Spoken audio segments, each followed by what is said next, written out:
Good day. Welcome to Mayor King's TV News. I am Matu of Omafuaire, and here are the headlines. Oborevwori to inaugurate Tantita builds NUJ Secretariat in Warri. Delta community youth sue federal government and state government over blackout and rights abuse. Delta human trafficker Christiana Dele is sentenced to 12 years imprisonment. Tinubu reunites Wike, Fubara and lawmakers. Gospel singer Timileyin Ajayi sentenced to death by hanging for killing girlfriend. President Tinubu signs tax reform bills into law. Iran carries out wave of arrests and extortions in wake of Israel conflict. Super Falcons arrive Casablanca for final preparation. Now the news in details.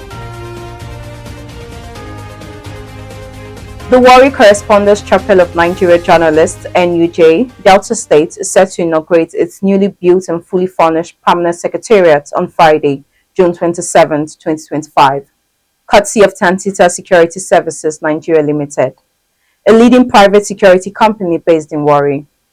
This milestone was announced in a joint statement signed by Comrade Dele Fasan and Comrade Akpokona, Omafuaire, Chairman and Secretary of the NUJ Warri 2025 Press Week Committee. As the chapel commences its annual Press Week, Fight Against Oil and Theft, the Impact of Private Security and Role of Media. Governor Oborevwori is expected to grace the occasion as a special guest of honor and will officially commission the Press Center. The Vice Chancellor of the Federal University of Petroleum Resources, FUPRI, Professor Ezekiel Agbalagba, will serve as chairman of the occasion, while the Executive Director of Technical and Operations of Tantita Security, Captain Warri Correspondents, will deliver a keynote address on the theme. The highlight of the celebrations will be Friday commissioning of the Secretariat, followed by the lectures and awards ceremony. Members of the chapel have expressed heartfelt gratitude to the Chairman of Tantita Security Services, Chief Government Ekpempolo, for his generous support in making the project a reality. Appreciation was also extended to the company's Managing Director, Chief Engineer Kestin Pondi, for his dedication and commitment to the development of the Union. 7 residents of Ndokwa Nation in Delta State have filed separate suits against the federal government, Delta State government, and key power sector agencies over the denial of electricity supply to their communities. The plaintiffs claim that despite hosting the Omafuaire Independent Power Plant, they have lived in darkness for over a decade. The residents, represented by lawyer Evans Ufeli, argued that the denial of power supply violates their fundamental rights to life, dignity, development, and freedom from discrimination. However, they are seeking judicial intervention to compel authorities to end the blackout and grant them access to electricity generated from the Omafuaire Independent Power Plant, a multi-billion naira power station located on their ancestral land. The Asaba Division of the Federal High Court on Thursday sentenced Christiana Dele to 12 years imprisonment with an option of 40 million fine for human trafficking. The presiding judge, Justice F.A. Olubanjo, who handed down the judgment, said the convict was found guilty of the charges against her by the National Agency for Prohibition of Trafficking in Persons. Accordingly, the judge sentenced the convict to 12 years imprisonment with the option of a fine of 11 million naira. Also, the convict will pay 11 million naira to the government for a crime, with an additional 3 million to the 2 witnesses, victims of human trafficking, for rehabilitation. The federal government in suit number FHC ASB 41C 2020 preferred the charge against Christiana Jacob Udiale, aka Christy Gold, for human trafficking. The convict was arraigned on a 6-count charge burdened on sections 15B and 13(4)C of Trafficking in Persons, Prohibition, Enforcement and Administration 2015. Ms. Udiale, however, pleaded not guilty to all the counts and the court granted her bail.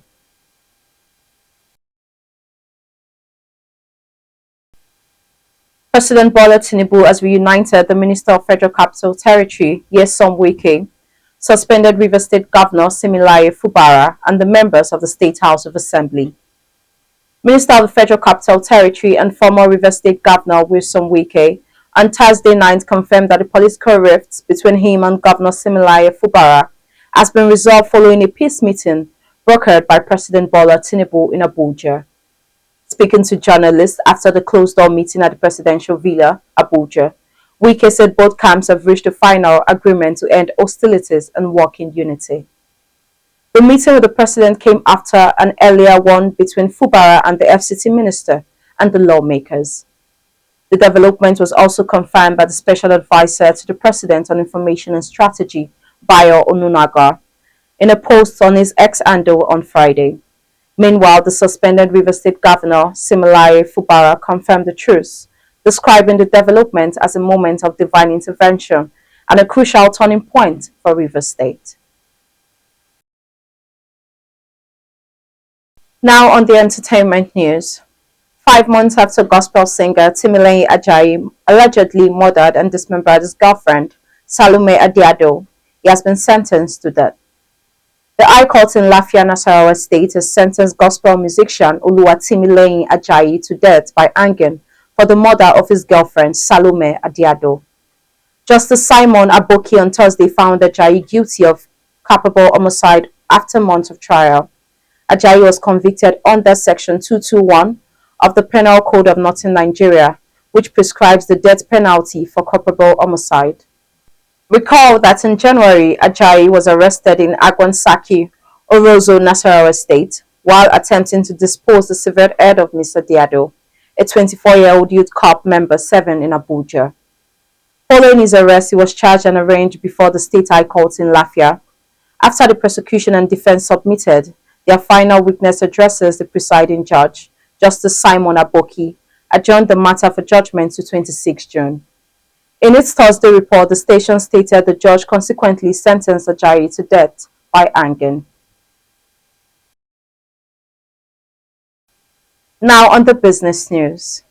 President Bola Ahmed Tinubu has signed 4 landmark tax reform bills into law, unifying Nigeria's fragmented tax system, remove redundant overlaps, boost investor confidence, enhance transparency, and promote coordinated efforts across all levels.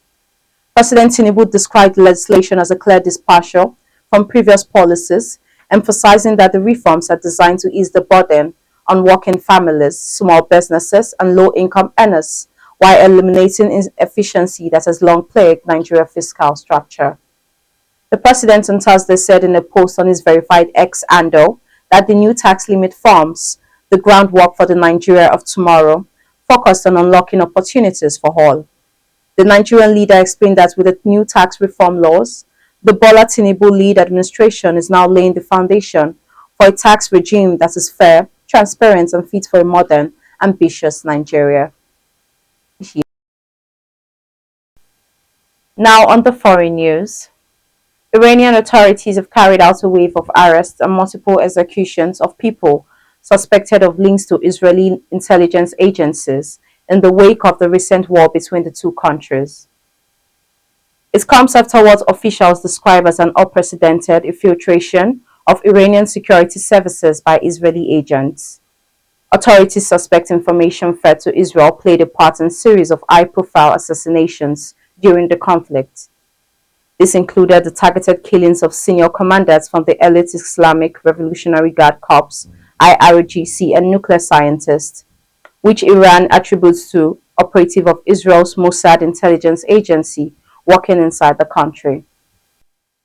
Shaken by the scale and precision of these killings, authorities have been targeting anyone suspected of working with foreign intelligence, saying it is for the sake of national security.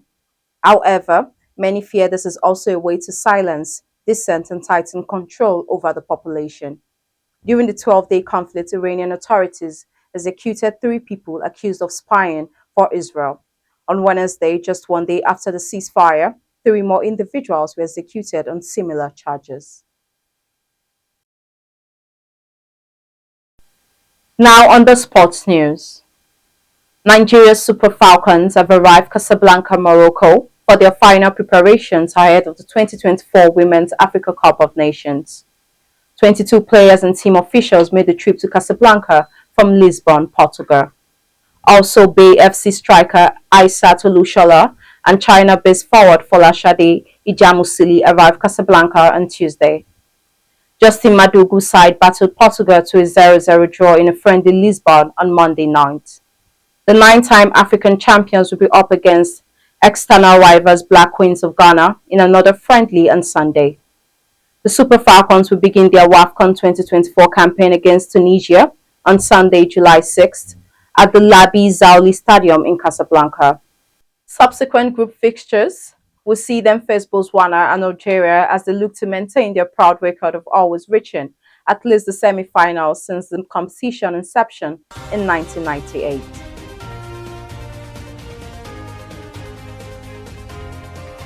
Now a recap on our headlines. Oborevwori to inaugurate Tantita built NUJ Secretariat in Warri.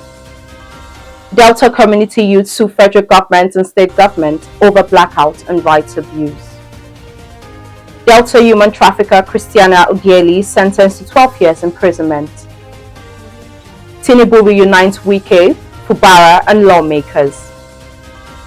Gospel singer Timileyin Ajayi sentenced to death by hanging for killing girlfriend. President Tinubu signs tax reform bills into law. Iran carries out wave of arrests and executions in wake of Israel conflict.